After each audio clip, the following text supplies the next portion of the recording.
Nah, pesan Tuhan di masa COVID ini adalah barangkali Tuhan memang menghendaki mengembalikan fungsi keluarga untuk menjadi pusat kehadiran Tuhan.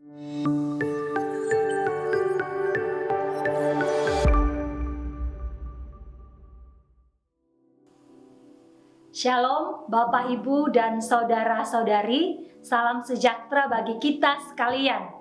Saya mengucap syukur kita bisa bersama dalam devosional dengan jemaat Tuhan dalam NN40 Movement yang dampaknya terus kita rasakan hingga saat ini.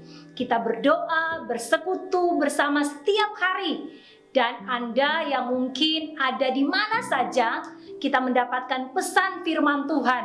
Firman Tuhan yang menguatkan, yang meneguhkan iman percaya kita di masa-masa pandemi ini.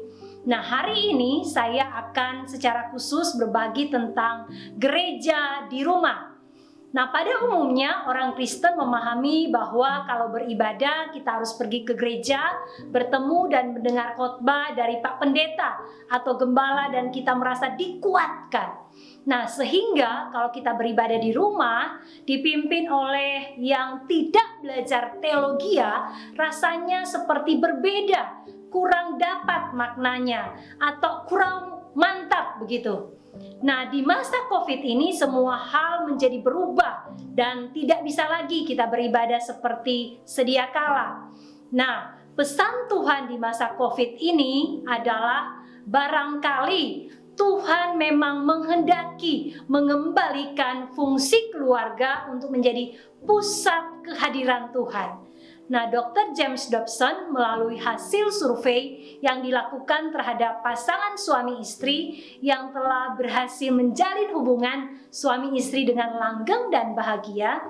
Nah, ditemukan ada 600 orang yang memberikan pendapat dan Dr. Dobson memberikan kesimpulan bahwa rahasia menjaga kekokohan di dalam keluarga Kristen adalah berpusat kepada Kristus. Tentu saja Allah sangat concern pada satu lembaga yang namanya keluarga.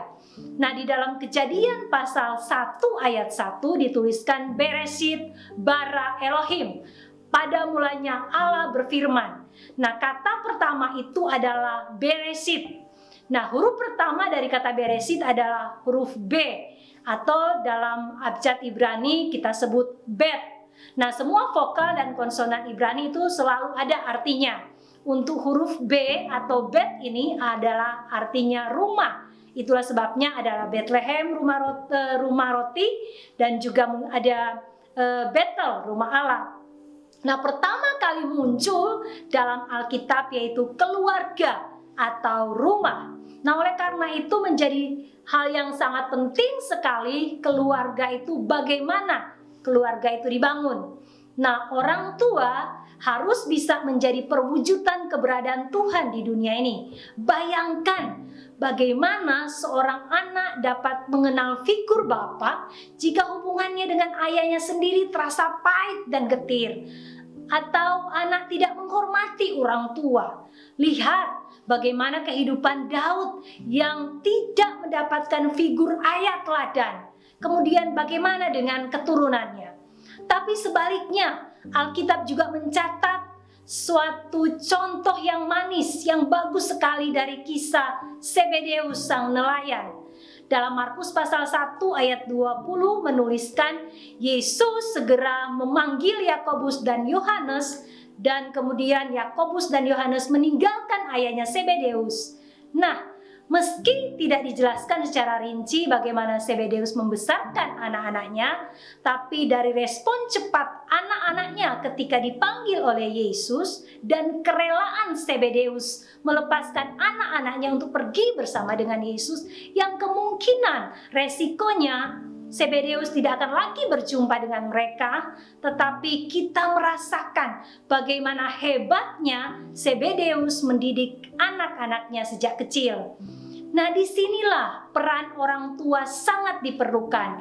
Orang tua yang memberi pengajaran, teladan, kasih, dan membawa keluarga itu makin dekat dengan Tuhan. Nah, konsep gereja bukanlah hal yang baru dalam dunia kekristenan, karena prototipenya dapat kita temui dalam pola ibadah jemaat mula-mula di Kisah Para Rasul 2. Nah, gereja Perjanjian Baru itu sesungguhnya adalah gereja rumah. Itulah sebabnya pada masa Kisah Para Rasul, kegiatan ibadah dan pengajaran rohani mengenai iman Kristen biasa diadakan di rumah-rumah. Dalam Perjanjian Baru kita kenal dengan kata rumah itu menjadi tempat orang-orang bersekutu dengan Tuhan, dan banyak umat Tuhan justru mengenal Tuhan di dalam persekutuan-persekutuan rumah pada waktu itu. Sebagai contoh, rumah Cornelius di dalam Kisah pasal 10 pernah menjadi tempat untuk beribadah. Nah, dalam kisah perjalanan yang lain para rasul, rumah juga menjadi tempat pertemuan Yesus dengan para murid. Dan demikian juga rumah dipakai sebagai tempat pertemuan jemaat.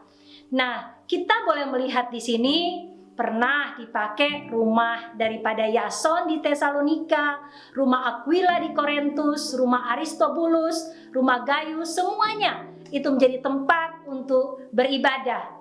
Nah, di masa pandemi ini kita mau mengembalikan natur atau makna ibadah itu, yaitu bertemu Tuhan dalam keluarga. Mungkin sudah lama kita tidak melakukan persekutuan yang intim, penuh kasih mesra. Nah, saat-saat ini kita diajak untuk kembali menciptakan suasana surgawi di dalam rumah. Nah, rumah itu sesungguhnya adalah pusat pelatihan rohani, tempat kita mendidik anak-anak kita.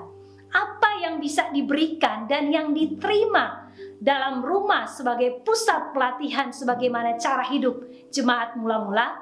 Nah, yang pertama, rumah itu menjadi pusat pengajaran rasul-rasul. Orang tua mengajarkan dan memberi teladan firman Tuhan, mengajarkan percaya dan hidup tetap terus percaya kepada Tuhan di tengah-tengah kondisi yang mustahil sekalipun. Bagaimana mengandalkan Tuhan dan berharap terus menunjukkan karakter Kristus secara konsisten. Orang tua melakukannya.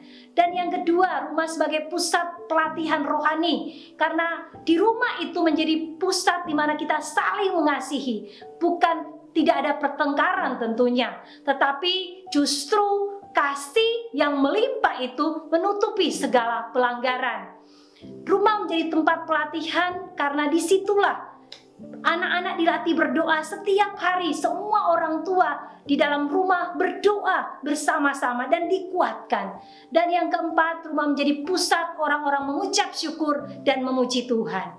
Nah, Paulus menyebut fungsi keluarga dalam 1 Timotius 3 ayat 15 sebagai tiang penopang dan dasar kebenaran, sebagai the pillar and foundation of the truth.